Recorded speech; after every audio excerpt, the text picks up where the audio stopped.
உலகத்தில் உள்ள என் அன்பான சொந்தங்கள் அனைவருக்கும் நண்பா. நான் அந்த மேடைக்கு இப்போதான் முழுசு காலையில் ஒரு வீடியோ போடணும்னு இருந்தேன். வீடியோ எடுத்து நாளைக்கு திங்கட்கிழமை நான் அப்லோட் பண்ணலாம்னு இருந்தேன். பல வேலைகள் அதனால் பண்ண முடியல. இப்போ தான் டைம் கிடச்சி இதுக்கு உண்டானது பேசி பண்ணுவோம். மனிதன் நல்ல ஒழுக்கம் முக்கியம். தனி மனித ஒழுக்கம் முக்கியம். நல்ல ஒழுக்கம் முக்கியம், தனி மனித ஒழுக்கம் முக்கியம். உண்மையாக இருக்கணும், நேர்மையாக இருக்கணும், நல்ல அன்பாக இருக்கணும். அதே தனி மனித ஒழுக்கம். அதுபோக 4 கொள்கை வச்சுருந்தேன். 4 கொள்கையில் இது 4வது கொள்கையாக வச்சுருந்தது.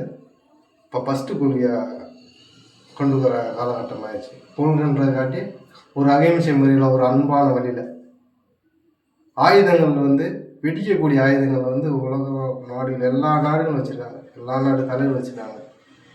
தலைவர்னா எல்லா நாட்டிலையும் இருக்குது. அவரோட பாதுகாப்பு இருக்கும்போது அந்தந்த மக்கள் மேலே போடும்போது அங்கே உள்ள மனிதர்கள், இராணுவம், சாதாரண மனுஷன், குழந்தை எல்லா பேருமே பாதிக்கப்படுறாங்க.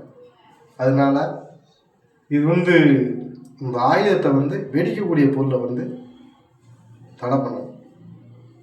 தடை பண்ண அந்த வச்சிருக்கவங்க மனசு திருந்தணும். மனசு திருந்துன்னு சொல்கிறக்காட்டி இதை கட் பண்ணிக்கலாம் மாட்டான்.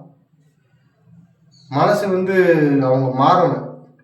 நம்ம இருக்க அகிம்சை முறையில் இருக்கிறதுனால மாறணும். இதனால இவன் என்ன இப்படி பண்ணுறான், இது யாருமே இதை எப்படி பண்ணுவாங்க, போடுற உண்டு எப்படி நிப்பாட்டம் பண்ணுவான்னு சொன்னாங்க. அது அவரவர் மன விருப்பம். நம்ம பண்ணலாம். நான் பண்ணுவேன்.